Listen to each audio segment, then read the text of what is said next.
Assalamu alaikum wa rahmatullahi wa barakatuhu. Mpozi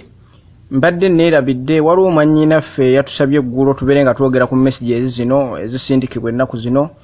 Omuntu n'agamba mbu simanya asindika message eno ku bantu 10 mu ddakiika emu oba mu ddakiika 10 oba mu ddakiika 5 ogenda kulaba Allah byagenda okuwa simanya ebintu ebifaanaganako bwetu messages ezo muzimanyi bulungi nnyo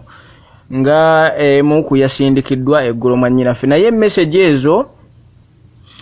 ezo senga omuntu abeera nga asindise message eyo ngerimu ebigambo ebirungi oba okugamba nti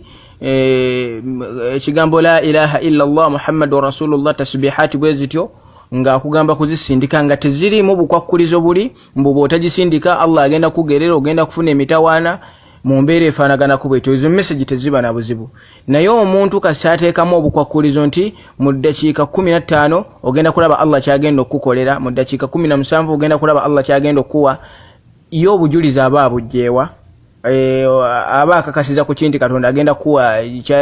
kyoyagala mu ddakiika 15 oba 12 messages ebiseera ebisinga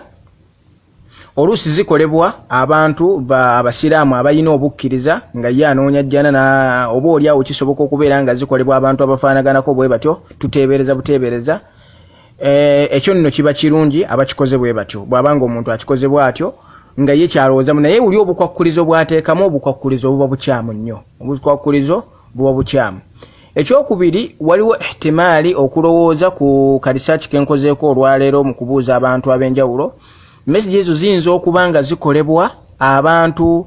abakulira internet oba abantu abafuga internet mu nsi yonna kubanga bakimanyi bulungi nti ffe abasiraamu tuyina solidarity mu nsonga zaffe.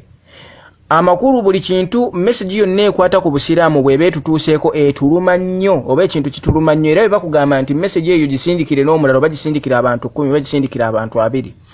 bakimanyi bulungi nti ojja kukikola gwe ng'omusiraamu kati message ezo be batuula ne bazorganizinga sometime kubanga oba oliawo eddiini yaffe ebigirimu ebimu babimanyi ne bazorganizinga then ne batandika okubeera nga bazisindikira abasiraamu babeere nga bazisaasaanya. Buli omusindika message ezo ne zibeera nga zeetooloola ensi yonna bo babeera bakola kubanga mubeera mukozesa internet so ekyo nakyo kisobola okubeerawo mu mbeera bwetyo naye message yonna tofuna kweraliikirira gwe mu mutima gwo nti bw'otasindika message eno oba bw'otagamba amiina oba bw'otagamba ki ogenda kufuna obuzibu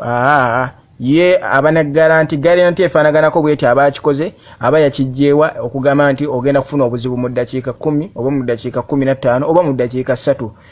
Nze ku research gye nkozeeko entonotono bwentyo bwe ndowoozezza ku nsonga eyo bannanga abalala bayinza okuba n'okumanya okusingako ku nsonga efaanaganako bwetyo naye nga tobeeranga ku pressure nti omuntu asindise message bwetyo okuggyako ng'ebigambo binavame bulungi nti sindika message eno era ng'ebigambo by'olabamu bigamba nti nga temulika kwakkulizo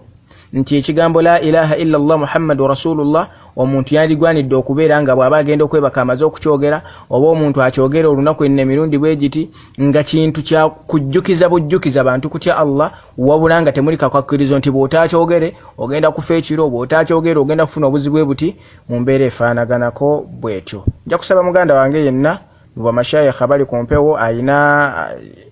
kyayinza okukola tandike ku mbeera efaanagana ku nsonga eyo asobola okwongerako biidhnillah subhanahu wa ta'ala oba omuntu yenna ayina information ku nsonga eyo osobola okwongerako naye simanyi oba aba administrator banaakira batyo bamubudde buno bamubeera endala Allahu a'lam naye nga nze bwentyo bwe ndabye ensonga efaanaganako bwetyo. Wa hadha assalamu alaikum wa rahmatullah.